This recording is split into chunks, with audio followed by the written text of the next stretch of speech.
Four parts. Part 1, Part 2, Part 3, and Part 4. Now look at Part 1. Part 1. You will hear part of a telephone conversation between a customer and a sales agent. First, you have some time to look at questions 1 to 6.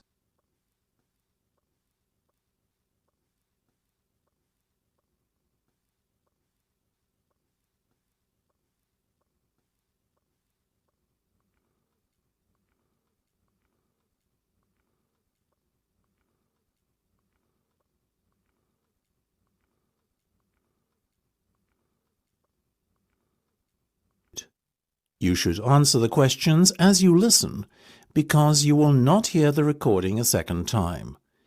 Listen carefully and answer questions 1 to 6. Now, before we go any further, could you please confirm your full name for me? Of course, it's Marge Thompson. MARGETHOMPSON. Thank you, Marge. That's great.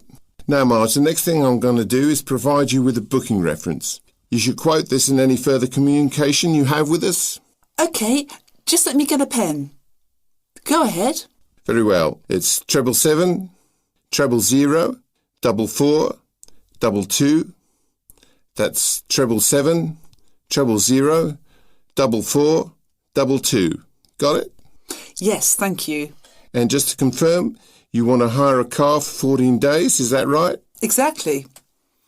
Right, I can confirm that you'll be issued with a Tigray Sword Star. What's this Tigray sword thing? Oh, my apologies. That's the model of car we've allocated to you for the hire period. Oh, I see. Sorry, I'm not that well up on car models. No worries. I'll give it to you again. Mind you, it's 2 words. Tigray Sword Star. That's Tigre SWORDSTAR.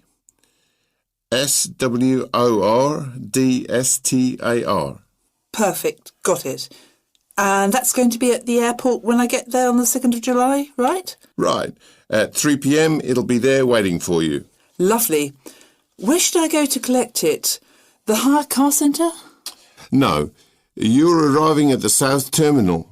The hire car centre is in the North Terminal Blue Car Park. Instead, your car will be waiting in the South Terminal Blue Car Park. That'll save you a long walk. Oh, even better. And when do I have to have the car back by? Well, we give you a period of grace, so once it's back by the 17th of July, at or around 6 p.m, there won't be any problem. Well, as I'm flying back on the 16th, there certainly won't.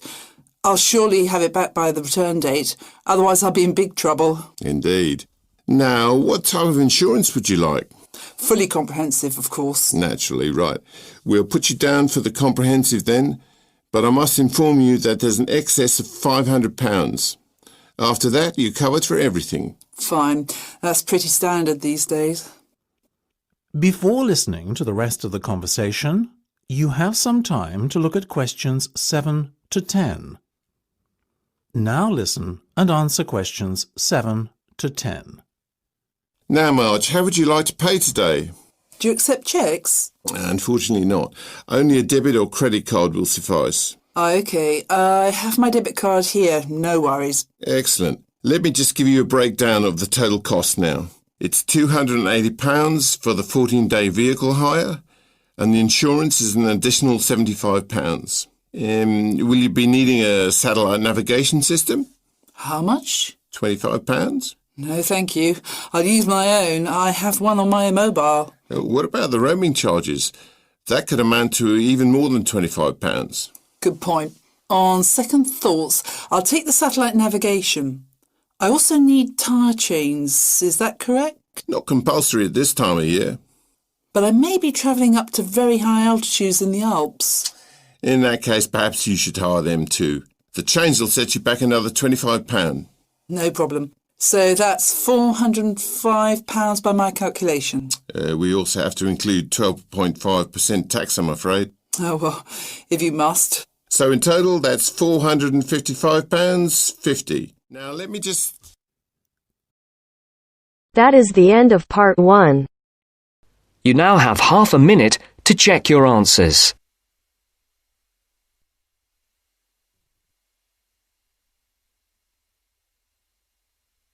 2. Part 2. You will hear a tutor and some students discussing science and ethics. Now you have 30 seconds to look at questions 11 and 12.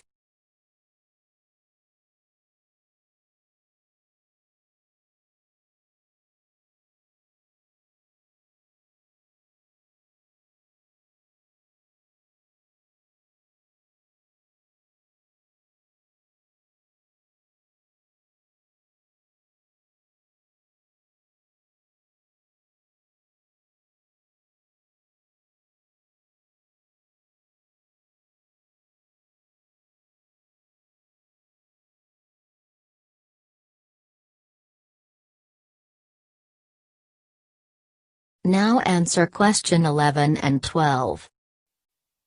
In the 19th century, scientific discoveries took a long time to produce any actual applications, and scientists might have had a case for giving little thought to the social or environmental impact of their work. That all changed in the 20th century, with the huge advances first in physics and then in biology. Science started to play a much more important role in our lives, and the relationship between scientists and society became much closer. Many scientists became increasingly concerned about the ethics of what they were doing, as they quickly saw the consequences. The benefits, such as vastly improved crop yields and the eradication of diseases like bubonic plague, but also terrible damage in the form of pollution and chemical weapons.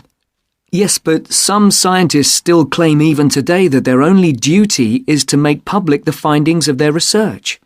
They need to do that, of course, but I think the key points are that they ought to stop making any distinction between pure science and applied science, because in practical terms it no longer exists.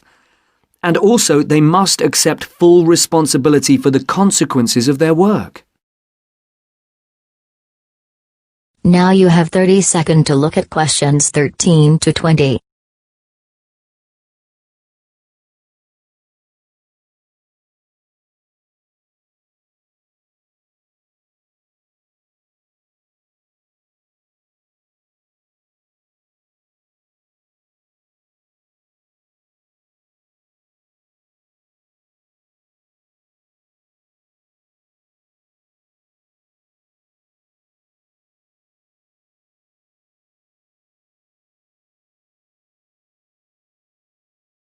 Now answer questions 13 to 20. Let's explore that last point a little further. How can scientists put that responsibility into practice? By educating the public, particularly through the media and at the workplace. Another thing they must do is advise on what might one day go wrong as a result of what they're coming up with now. That seems essential. And just as importantly, if and when things do go wrong, they need to sort them out, especially where the fault lies with the original research. But how do you feel about the international role of scientists, given that their work crosses frontiers so readily? I think it gives them, or at least should give them, a global view. In this respect, some of them are better placed than many politicians to see how new discoveries are likely to affect particular parts of the world. But will the politicians listen? Probably not. But I'm not suggesting getting involved with politics or politicians. Much better to raise the public's awareness of scientific issues so they can put the pressure on at election time. There's a problem here, though, isn't there, with the way the public sees scientists? They're all either mad or bad. That's something they need to work on, definitely. To regain public trust, they'll have to show they're accountable, and that science is about improving people's lives. That may not be so easy. What do you think are the areas in science that really worry people these days? Science in agriculture, above all. There's been all this media hysteria about Frankenstein foods, but there is a genuine issue here. Whether adding specific genes to plants is a valid way of increasing food production, or whether it risks the appearance of new diseases, of superweeds and pests. Which links it to another controversy, using chemicals to control pests. And that's something else that was at first thought to be harmless, but we now know that the careless spraying of crops has led to all kinds of health problems for people. plus a devastating loss of biodiversity, with huge numbers of insects, birds and mammals simply disappearing from the countryside, fish dying in poisoned rivers and so on. And of course, if we're talking about death on a massive scale, then we have to mention the role of science in enabling the military to wage chemical and biological and nuclear warfare, which has destroyed life in so many parts of the world. Okay, I think we've identified some major topics there. There's something I'd like to add, if I may. Sure, it's important for scientists and future scientists to talk about major issues like these, but we might also want to look at what we can do or not do in our everyday lives, particularly as many of us will be earning more money than we actually need for basic necessities. I'm thinking here of things like burning fossil fuels by driving everywhere. What do you think? Well, something that scientists seem to do rather too often is take planes to distant places, which is highly damaging environmentally. For instance, to attend conferences on subjects like the disappearing ozone layer. When nowadays they could probably stay at work and use a video conferencing link anyway. Which may in fact be an example of how progress in computer science can impact positively on the environment. But going back to harmful things, what else can be done?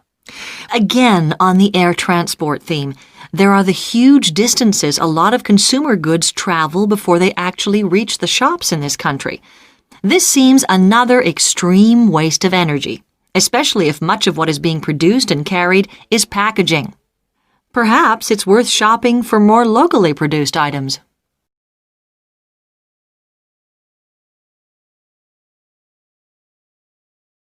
That is the end of part 2. You now have half a minute to check your answers.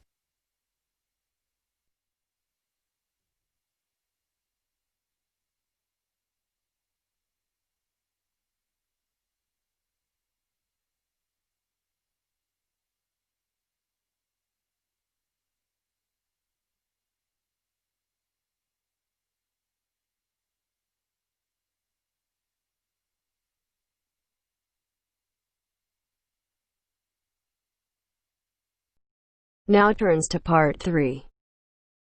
Part 3.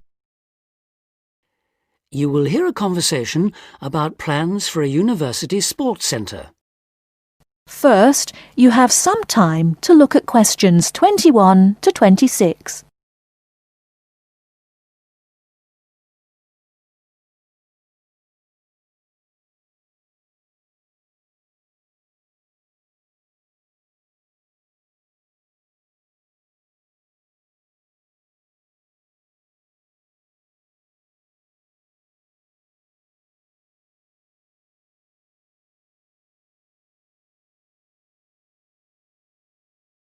Now listen carefully and answer questions 21 to 26.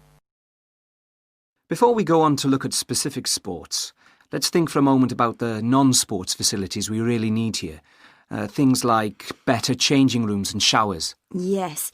If this really is going to be a state-of-the-art building, it'll need to have high-tech amenities, but also places for people to chill out after all the exercise they've been doing. Somewhere they can meet up for a drink or whatever afterwards is essential in a place like this. But what else? How about a sauna? Those who use them say it's the perfect way to relax after you've trained. The trouble is, though, that there's a debate going on about how safe they are. Some say it's risky to be exposed to all that heat before or after strenuous exercise, which of course is exactly when people in sports centres want to use them. There have also been problems with people overusing them to sweat off weight. So, to avoid any possible dangers, I don't think I'd include them on my list. Talking of dangers, I wonder whether we ought to have some sort of facility where minor injuries like cuts and bruises and sprains can be treated. Maybe. It would seem to make sense with all the mishaps that are bound to occur when you have so many people running and jumping about and so on. Ah, hold on though. Isn't the new medical centre going to be built right opposite? Yes, it is. It should be finished by the end of next year. Then there's no point, is there? Anyone who gets hurt can go over there, where there'll be much better treatment than anything we could offer on site. Yes, I can see that. What we should provide, though, is a facility with full-time physiotherapists for everybody on the campus, that is, As well as treating people, they could work on prevention of things like muscle tears and strains. Right. And something else the new place ought to have, also as a way of preventing injuries, is somewhere to test just how fit people are before they start lifting weights or running long distances and so on. Yes, I was going to suggest that. When I was at the Newport Centre, they put me on a static bike to check out my cardiovascular system. Then they worked out how much body fat I had. All of it valuable information telling you exactly what shape you're in.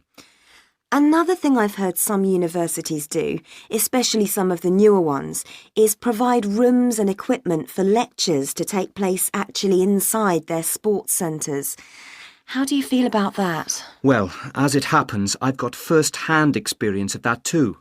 We used to have some of our sports science lectures right next to the main sports hall, and I think it made what we were hearing about seem much more relevant to the real world. So, in that respect, I definitely think it's a good idea, yes. I can see that, though my own feeling is that we need to have more concrete reasons. The problem is that we won't have unlimited space, and somehow I don't think providing more lecture halls is going to be one of our priorities. So, I'd be against that one, I'm afraid. Anything else? Well, just that I agree about the need to have a place where people can go for a chat and maybe have a coffee or a bite to eat together. That was something I always thought was one of the strong points of the centre in London. It was a great place to find out about new activities from the people who actually did them.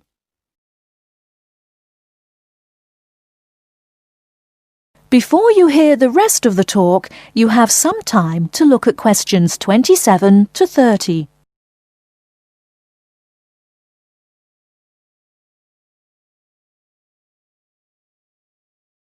Now listen and answer questions 27 to 30. So what about the main sports facilities themselves? What do we need? Well, we don't need a rugby pitch because there's already one on the campus. The same's true of table tennis, really. Most of the halls of residence for students have their own tables, so there's no point in using precious space here for any more. Agreed. Something none of them have, though, is any sort of pool. A lot of students have complained about this, saying they have to take a bus downtown if they want to go for a swim. Yes, that's definitely one for this place. Perhaps a jacuzzi too. That would be nice, wouldn't it? It would. Perhaps next to the squash courts, just down there to the right. They are very popular, by the way. I think we should have a couple more here, don't you? Absolutely. And another sport that's been growing in popularity is volleyball, especially since we did so well at the last Olympics. Don't you mean basketball? Yes, I do, sorry. Anyway, the point is that there is a court in the old gym next to the Students' Union building, but it always seems to be fully booked up, even though it's not very good. And there's nowhere else on campus to play. OK, let's have one of those too. How much space have we got left, by the way?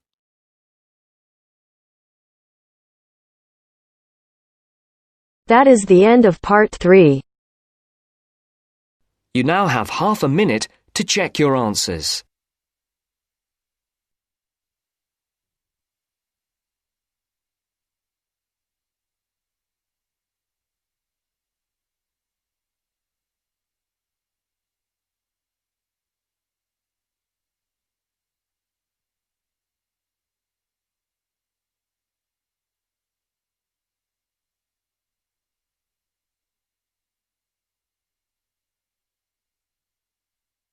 Now turns to part 4. Part 4. You will hear a psychology undergraduate describing the research she is currently doing on expertise in creative writing. First, you have some time to look at questions 31 to 40.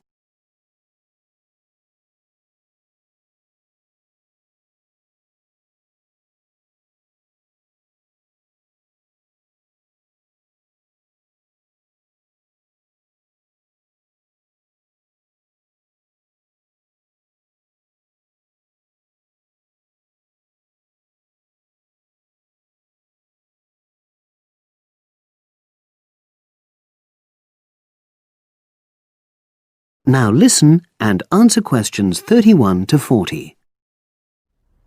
For my short presentation today, I'm going to summarise the work I've done so far on my research project to explore expertise in creative writing. Essentially, I'll share with you the process I underwent to gather my interim findings. First of all, I should give a little relevant background information about myself. Before I started my current degree course in cognitive psychology, I studied English literature, and as you can imagine, this meant I spent a great deal of time thinking about the notion of creativity and what makes people develop into successful writers. However, the idea for this research project came from a very specific source. I became fascinated with the idea of what makes an expert creative writer when I read a well-known 20th century writer's autobiography. I won't say which one at this stage, because I think that might prejudice your interpretation. Anyway, this got me thinking about the different routes to expertise. Specifically, I wondered why some people become experts at things whilst others fail to do so, in spite of the fact that they may be equally gifted and work equally hard. I started to read about how other researchers had explored similar questions in other fields. I began to see a pattern that those studies which involved research in a lab were too controlled for my purposes, and I decided to avoid reading them. I was quite surprised to find that the clearest guidance for my topic came from investigations into what I call practical skills, such as hairdressing or waiting tables. Most of these studies tended to use a similar set of procedures, which I eventually adopted for my own project.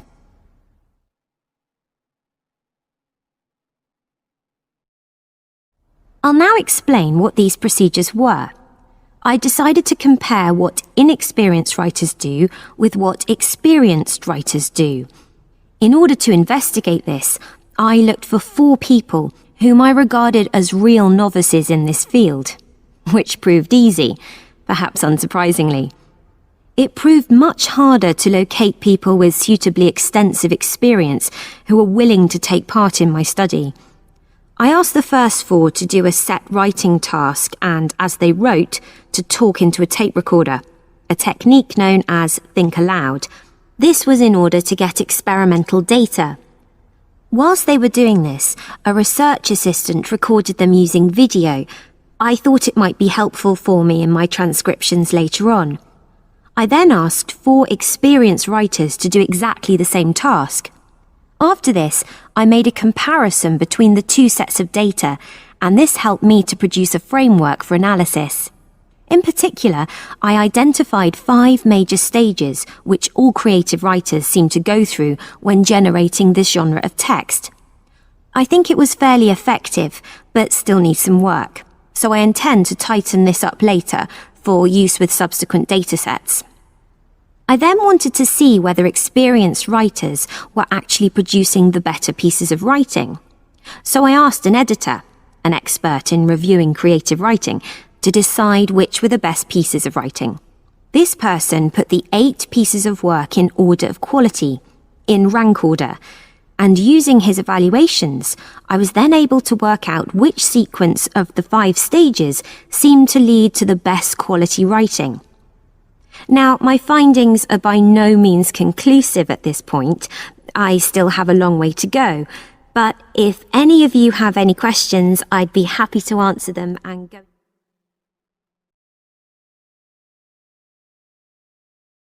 That is the end of part 4. You now have half a minute to check your answers.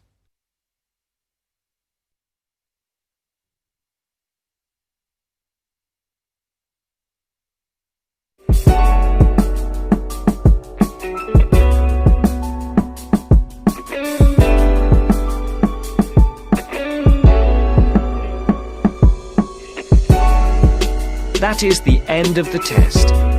You now have 10 minutes to transfer your answers to your Ielts listening answer sheet.